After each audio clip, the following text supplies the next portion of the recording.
함께 봉독하신 말씀 마가복음 6장 7절에서 13절 말씀 중심에서 보냄을 받은 제자들이라는 제목으로 함께 말씀을 통해 은혜 나누기를 원합니다.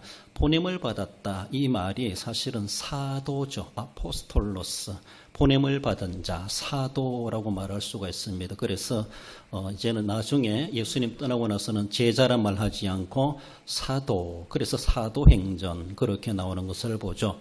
주님으로부터 보냄을 받은 자들이 행위가 어떠한가라는 것을 사도행전에 기록되고 있는 것을 볼 수가 있고, 사도행전에 기록된 그 시작부터 주님 오시는 그날까지 지금도 보냄을 받은 하나님의 사람들이 계속해서 보내어지고 현재 땅끝까지 복음을 전하는 이 일은 시간적으로 주님 오시는 그날까지 이루어지고 있고, 넓게 보면 저와 여러분들 모두가 다 예수님의 제자들이요, 또 주님으로부터 가라 명하심 받은 보냄을 받은 사도나 다를 바가 없다라는 것을 기억하며, 오늘 본문의 12제자들이 보냄을 받아 그 활동하고 사역했던 것들 하나의 모델로 삼고, 우리도 그들의 행적들을 생각해 보며 그들의 행한 것을 생각해 보면 우리들도 그렇게 모방이라도 할 수 있어야 되고, 주님이 명하신 바대로 보냄을 받은 자로서 각자의 위치에서 각양받은 은사 달란트대로 제 위치에서 보냄을 받은 자로서의 사명을 신실히 감당해 갈 수 있어야 할 것입니다. 지난주에는 달리다 꿈, 소녀야 일어나라, 탈리타 쿰, 그렇죠. 탈리타라는 말은 소녀란 말입니다. 쿰이란 말은 일어서라라는 말입니다. 내가 내게 말하노니 소녀야 일어나라, 일어서라 이렇게 말하는 것처럼 그 죽은 자도 살려주신 우리 주님, 어쩌면 믿음이 약해 있던 그의 아버지 야이로의 믿음을 세워주신 우리 주님, 오늘도 우리에게 쿰 일어나거라라고 말씀하신다는 것, 우리는 늘 생각하며 넘어져 있고 쓰러져 있고 안주하고 있는 그런 모습이 아니라 주님이 일어나라 재촉하시고 응원하시고 이끌어 주심에 대해서 주님의 명령 따라 우리도 두 발의 힘을 얻고 일어나 주님이 명하심을 따라 우리도 순종해 갈 수 있어야 할 것입니다. 오늘은 보냄을 받은 제자들, 어쩌면은 남다르게 부름받은 자들이자 불특정 대상이라 그러죠. 아무나를 가리켜서 불특정 대상이지만 아무나가 아니라 특정한 사람, 오늘은 특정한 사람들을 한정해 주고 있습니다. 그래서 특정 인물들이죠. 선택함을 받고 제자가 되었습니다. 그리고 보냄을 받았습니다.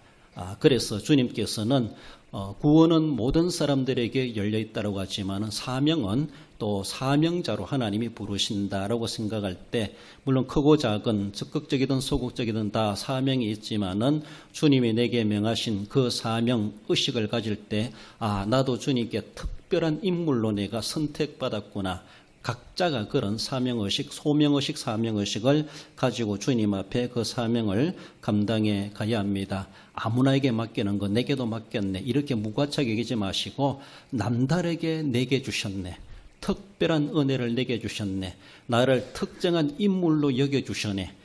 그래서 그게 소명의식입니다. 나를 그렇게 소명해 주셨구나, 남이 아니라 많은 사람들 가운데 나 같은 것을 그렇게 불러주셨구나, 나를 제자 삼으셨구나, 나에게 그렇게 이 사명을 부여하셨구나. 그래서 자기 스스로가 우리는 특정 인물로 선택받았다는 그런 자부심을 가지고 맡겨진 사명을 충실히 감당해 가야 할 것입니다. 본문으로 돌아와서 예수님의 제자들은 어떤 특정한 인물들인가요? 그들은 주님의 동력자들이다 말할 수 있습니다. 7절에 12제자를 부르사 둘씩 보내시며 더러운 귀신을 제어하는 권능을 주시고, 예수님의 사역이 확장되고 있다고 말할 수가 있죠. 예수님의 이름이 알려지고 소문이 날수록 예수님에 대해서 많은 사람들이 모여들었습니다. 그리고 예수님은 또 이곳저곳 온 동네방네 다녀야 될 곳이 참 많았습니다. 오늘날처럼 교통편이 좋은 것도 아니고 도보로 걸어 다니시는 그런 모습이고, 이 말도 가고 저 말도 가고 나아가서는 국경을 넘어서라도 이방 땅까지라도 가시는 그런 모습을 바라볼 때 예수님의 사역의 현장이 확장되고 있고, 그 관리하고 돌봐야 될, 그 목양해야 될, 다르게 보면 양부리들이 많아졌다는 것이죠. 그러니까 예수님 혼자 관리하고 감당하기가 쉽지 않은 그런 물리적인 한계가 있다라고 볼 수가 있습니다. 그러므로 예수님께서는 그 넓은 지역뿐만 아니라 또 많은 사람들을 관리하고 대해야 될 그런 모습에서 제자를 삼으셨고 그들을 주님의 확장된 사역의 동력자로 쓰임받게 되었던 것을 보죠. 초대 예루살렘 교회도 사도들이 교회가 막 수천 명씩 부흥되니까 사도들이 다 관리하지 못하니까 집사님들을 세워가지고 재정적인 일들을 맡겨서 그렇게 했던 것을 볼 수가 있죠. 교회가 부흥되면은 직분자도 많아질 수밖에 없습니다. 그렇지 않습니까? 우리 교회는 전 교인의 직분화랄 정도로 모두가 다 아주 출중하게 제 역할을 평신도이면서도 또 남다른 특정한 직분을 받은 자로서 섬기고 있다고 하는 것이 얼마나 귀한 일인지 모릅니다. 그렇습니다. 예수님께서는 그 예수님의 사역을 눈여겨 제자들도 하여금 포기해 하셨고 가까이서 가르쳐 주셨고 그래서 이제 너희들도 가거라. 그래서 둘씩 짝을 지어가지고 보냄을 받게 되었다. 그래서 오늘 본문에 둘씩 짝을 지어서 실제적으로 그들이 현장 전도에 투입되는 것을 볼 수가 있습니다. 예수님 뒤에 졸졸 따라다니는 예수님 하시는 거 구경만 하고 그저 거기서 놀라기도 하고 은혜를 입었지만은 이제는 막상 내가 가서 해야 된다고 했을 때 얼마나 당황스럽겠습니까? 그러나 첫 소리에 배부르지 않다고 처음부터 잘하는 사람은 없겠지만은 자꾸 하다 보면은 익숙해지게 되고 또 거기에 정말로 달인이라 할 만큼 그게 그 부담이 아니라 아주 이제는 나중에 노련스럽게 해갈 수가 있지 않겠는가라는 것입니다. 앞에 나와서 기도하시라 하니까 상당히 부담스럽고 모두가 다 더 힘들어하시는 그런 모습인데 처음부터 잘하면 목회자가 뭐 필요하겠습니까? 그러니까 처음부터 이런 좀 못해야지 제가 좀 가르칠만 하고 가르칠 것이 있구나 생각이 드는데 너무 잘하시면 제가 할 일이 없습니다. 그러니까 좀 못하는 척도 하시는 게 필요해요. 잘하려고 하는 것은 필요한데 그러나 자꾸 하시다 보면은 또 더 잘하게 됩니다. 요거 정말 잘하게 되면 이제 나중에는 더 한 단계 높여가지고 더 잘할 수 있도록 그렇게 해볼 것 생각을 하기도 합니다. 그러니까 남 성장할 때 같이 성장해야 되지. 남 할 때 나는 못해 하고 거기서 주저앉으면은 더 이상 못 따라갑니다. 스스로의 낙오자가 될 수가 있어요. 뭐 그거 안 한다고 천국 못 가는 건 아니겠지만은 그러나 교회 생활에 그래도 우리의 신앙생활의 수준을 조금 계속 높여가고 이런 모습들은 계속해서 도전심이 필요하다라는 것을 생각해 봐야 됩니다. 제자들도 이제 너희들이 해봐라. 얼마나 당황스럽겠습니까? 해봤어요. 해보게 됐는데 실패하지 않습니까? 예수님 변호사님 올라갔을 때 귀신 들린 아들을 데리고 온 아버지 앞에 창피당했습니다. 귀신을 못 쫓아내가지고. 해봤어요. 안 되는데 예수님 이제는 너희들이 해봐라 라고 하면서 예수님의 동력자로 그들을 내보내셨던 것을 볼 수가 있습니다. 그만큼 지역이 넓어지고 관리해야 될 복음 전해야 될 대상자들이 많다는 겁니다. 예수님의 말씀이 희어져 추수할 때가 되었나니 일꾼을 보내달라 하라 라고 말하는 것처럼 세상에는 아직도 멸망의 길로 가는 사람들이 구원의 길로 가는 사람보다 더 많다라고 수요적으로 볼 수가 있습니다.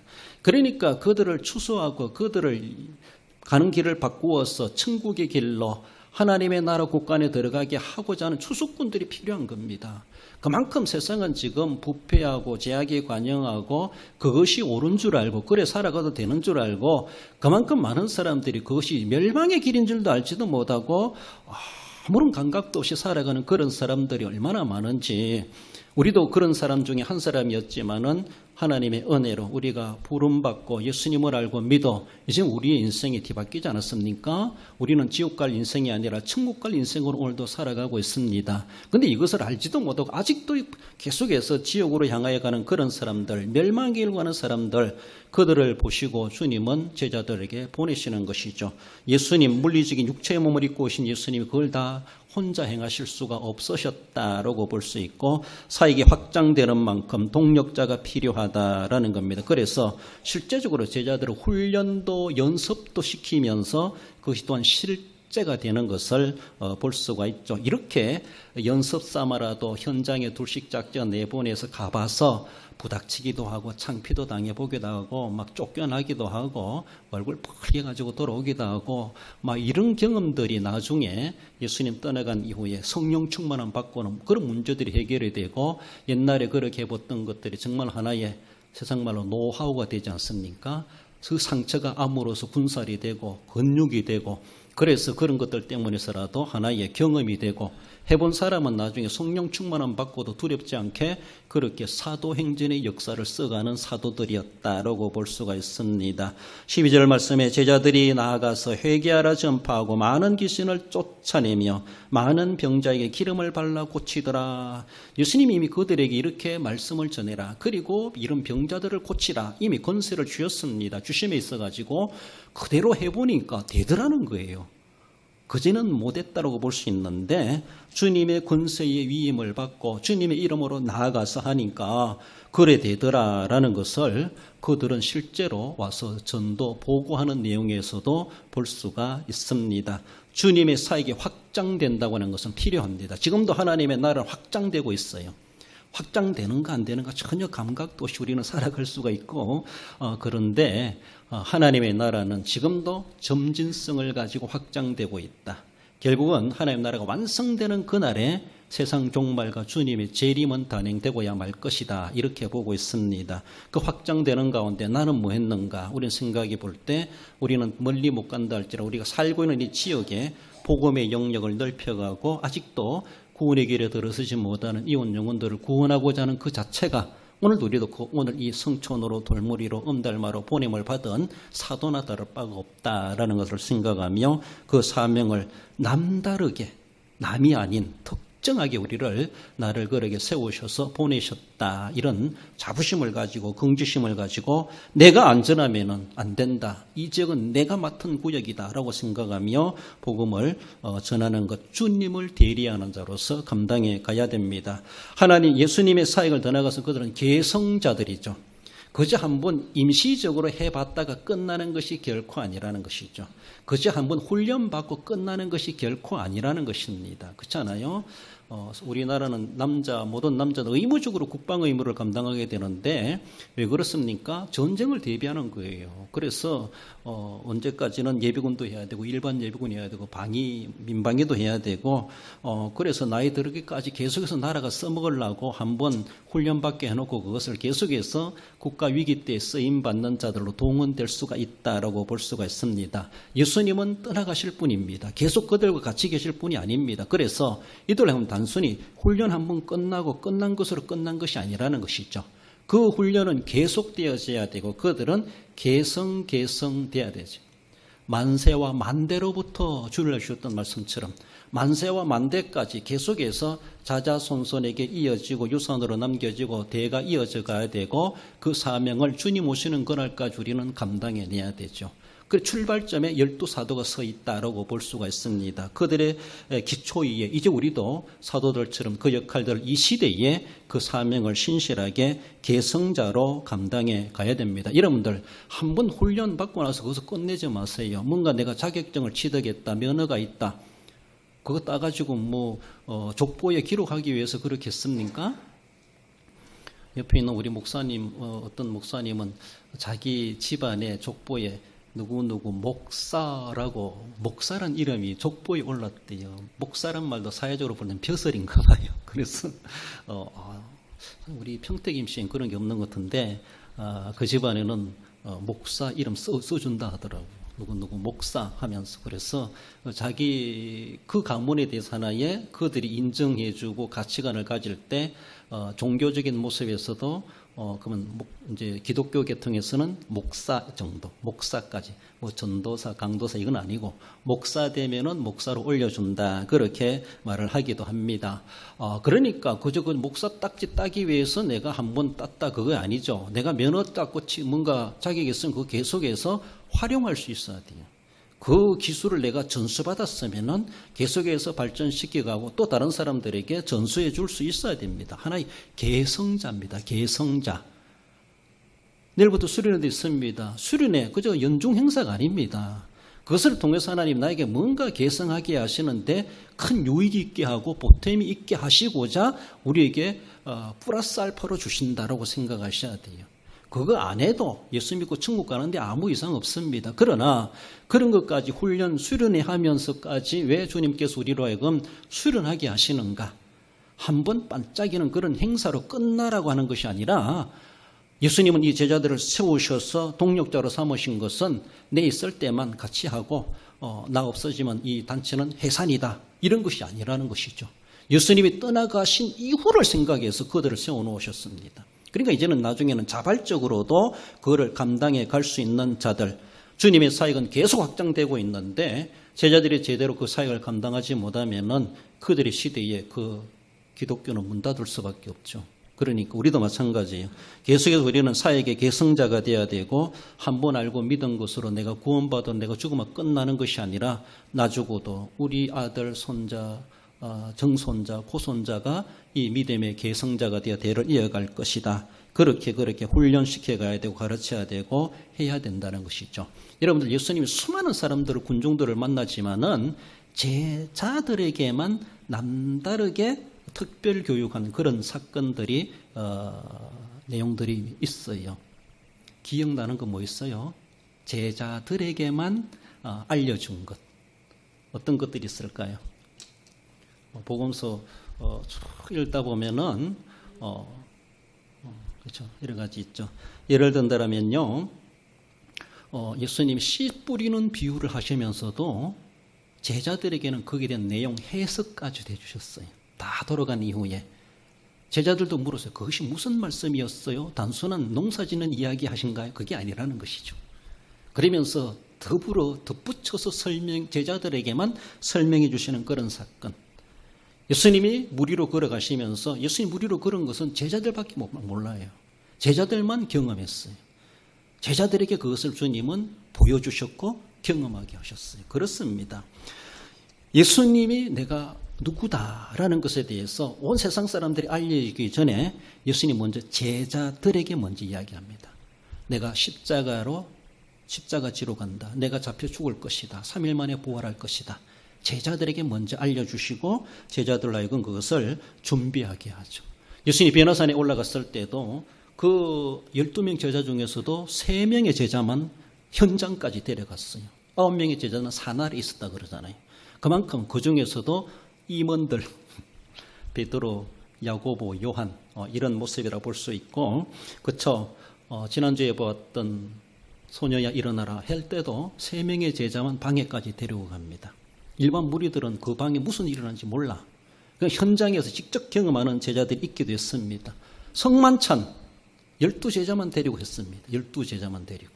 그리고 겟세마네 동산에 기도하는 거기. 그리고 잡혀가는 그런 현장까지도 제자들에게만 경험하게 하시는 그런 모습들. 이것만이 아니라 여러 가지 모습 속에서 예수님이 제자들에게 특별 교육. 일반 백성들은 몰라도 될 것. 그러나 제자들만은 알아야 되기 때문에서라도 그들에게, 왜? 그들은 개성자이기 때문에 예수님의 이모저모까지도 다 알아야 된다라는 것이죠. 누가복음 22장 26절에 보면 너희는 그렇지 않을지니 너희 중에 큰 자는 젊은 자와 같고 다스리는 자는 섬기는 자와 같으니라. 다른 사람 다 그러하다 할지라도 너희는 그렇지 않을지니 이 말입니다. 제자들을 남다르게 생각하십니다. 남들 다 그래 해도 너희들은 안 돼. 이 말이죠. 남들은 다 안 돼도 너희들은 돼. 이렇게도 말할 수 있어요. 제자들을 주님은 한정시키시기도 합니다. 그래서 그들을 특별 교육시키죠. 왜? 특별한 존재로 쓰임받아야 될 자들이기 때문이죠. 이 현대인의 성경에서는 누가복음 22장 이것을 그러나 너희는 그렇게 해서는 안 된다 이 말입니다. 그러나 너희는 그렇게 해서는 안 된다. 왜 우리에게만 그렇게 말씀하세요? 왜? 우리니까. 안 믿는 사람들에게 그런 말 할 필요도 없고 알아듣지도 못하지만 그러나 성도 여러분, 여러분들은 성도니까 그러면 안 됩니다. 이 말을 잔소리로 들으면 안 된다는 것이죠. 그렇죠? 그러니까 구원과는 상관없다 할지라도 행위와 삶 속에서 성도는 그러면 안 되는 게 있어요. 성도의 윤리체계가 있다는 것이죠. 성도의 도덕관이 있다는 것이죠. 세상 사람들처럼 그렇게 평준하게 살아가서는 안 된다. 왜? 너희들은 사명자고 너희들은 개성자이기 때문이라. 예수님을 앞으로 대리할 자인데 그래요. 너희는 그렇지 않을지니 너희 중에 큰 자는 젊은 자와 같고 다스리는 자는 섬기는 자와 같으니라. 네가 놓니 네가 냈니 내가 놓니 뭐 서로가 다투다가 자기 잘난 거 피하라며 그래 하지만 그런 주님은 제자들에게 도리어 섬기는 자가 되라, 낮추는 자가 되라, 발 씻어주는 자가 되라. 너희는 그런 자들이 되어야 된다. 그러면 주님이 너희들을 높여주신다. 이것을 알려주시는 것을 볼 수가 있죠. 왜 그렇습니까? 그들은 주님의 동력자들이고 주님을 계승할 자들이기 때문이다. 그런 것은 우리들이 바로 그렇게 세움받은 자들이기 때문에 나만 가지고 그래. 그렇게 얼마나 복된 소리입니까? 나만 가지고 그래. 그러니까 그것을 대표적으로 내가 야단 맞는 걸 그만큼 자부심 있게 그만큼 주님이 나를 그렇게 그래도 인정해 주시니까 내게 이렇게라도 하시는구나. 대표로 야단 맞게 하시는구나. 인정받는다는 겁니다. 감사할 수 있어야 됩니다. 보냄을 받은 제자들 두 번째로는 주님의 사자라고 하는 것을 말씀합니다. 11절에 어느 곳에서든지 너희를 영접하지 아니하고 너희 말을 듣지도 아니하거든 거기서 나갈 때에 발 아래 먼지를 떨어버려 그들에게 증거를 삼으라 하시니 주님을 대리하는 권세를 가진 사자라는 겁니다. 그렇죠. 특사 이렇게 말하죠. 특사이죠. 그래서 특사들은 어디든지 주님의 이름으로 갈 수 있어야 됩니다. 그런데 가되 주님의 마음을 품고 가야 돼요. 근사님 기도한 것처럼 주님의 사랑, 하나님의 사랑을 품고 가야 돼요. 어디 가든지 간에 어디 가든지 내가 찾아가는 그 집이 어떤 집인지 모르지만은 갈 때는 복음을 들고 그 집에 가서 평안을 빌어주러 주님의 사랑의 마음으로 가득하게 가가지고 가는 거예요. 제가 신대원 다닐 때 낙도 선교하면서 낙도라기보다 오지 선교죠. 삼척 강원도 골짜기 갔는데 거기에 어떤 전도사님이 이제 개인 목회하시는 그런 단독 목회하시는 그런 아주 미자리 교회인데 거기 가가지고 그걸 이제 근거지로 해서 그 동네를 이제 복음하기 위해서 우리 조가 한 7, 8명 정도 조를 훈련받고 갔는데 온 동네 지역을 막 샅샅들이 이짓듯이 하면서 축호 전도를 하는 거죠.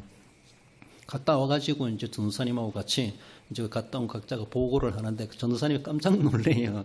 왜냐하면은 우리가 뭣도 모르고 무당집에 갔더라고요. 무당집인지도 몰랐어요. 그래가지고 하는데 무당도 얼마나 친절한지 더우니까 막 오렌지, 한타 이런 걸 득딱하게 막 내주더라고. 감사하게 기도하고 먹었죠. 그러면서 뭔가 증을 하나 보여주는데 뭐 공보청가 뭐 이런 데서 자신의 신분에 대해서 그 말이 한마디로 무당증이라고 우리가 볼 때는 그걸 보면 나 이런 사람입니다 보더라고. 뭔지를 몰랐어요. 그거 보면서도 공보처에서 발행한 건데 무속인으로서의 뭐 인간 문화지 이런 식인 것 같아요. 그래서 그랬다 그러니까 전도사님은 자기는 못 간대. 아니까 못 간다는 거예요. 우리는 모르고 갔어요. 법문 쓴 줄 모르고 간다는 것처럼 그러니까 의식하면 못 갈 수 있어요. 그러나 그 집에 가면서도 우리가 이 집을 전도해야지. 사람이 있으면 복음을 전해야지 하면서 우리는 서울 총신대에서 왔습니다 라고 하면서 우리 신분을 밝히고 그래서 사형리납보 복음전도 내용을 가지고 이야기하는 거예요. 그 집에까지 도루락하면 지방 방에까지 들어가죠. 도루락하더라고. 그래요. 그래 갈 때에 그 집이 누집이다 알고 가면 정말 어떤 선입견이 있어가지고 또 우리 스스로가 섬찟할 텐데 모르는 게 약인 것 같아. 그럴 때는. 그래서 갔다 오니까 전사님 놀래더라고. 어찌 그런 집에 갈 수 있었느냐. 모르니까 갔죠. 또 알아도 가야 됩니다. 아무튼 어느 집에 가든지 간에 하나님의 사랑을 품고 주님이시라면은 어떤 마음을 가지고 갔겠는가. 그가 아무리 무당이고 죄를 짓는 삶을 살아간다 할지라도 회개케 하고 예수님을 믿는 사람으로 인생이 바뀌도록 하기 위한 우리가 사자로 가는 거죠. 사자로. 보냄을 받은 사자로 가는 거잖아요. 얼마나 귀한 일입니까? 10절에 또 이르시되 어디서든지 누구의 집에 들어가거든 그곳을 떠나기까지 거기 유하라 말씀하는데 마태복음에서 이렇게 말해요. 10장 12절에 그 집에 들어가면서 평안하기를 빌라 그렇게 말합니다. 그렇습니다. 어느 집에 들어가든 우리가 대신방을 하든 가정신방을 하든 그 집에 가면 이 집에 하나님의 평강이 임하게 해주세요. 모든 문제, 근심된 문제, 우환이 사라지게 하시고 가정이 화목하게 하시고 하나님의 은혜가 넘쳐나는 평안이 있는 가정 되게 해주세요.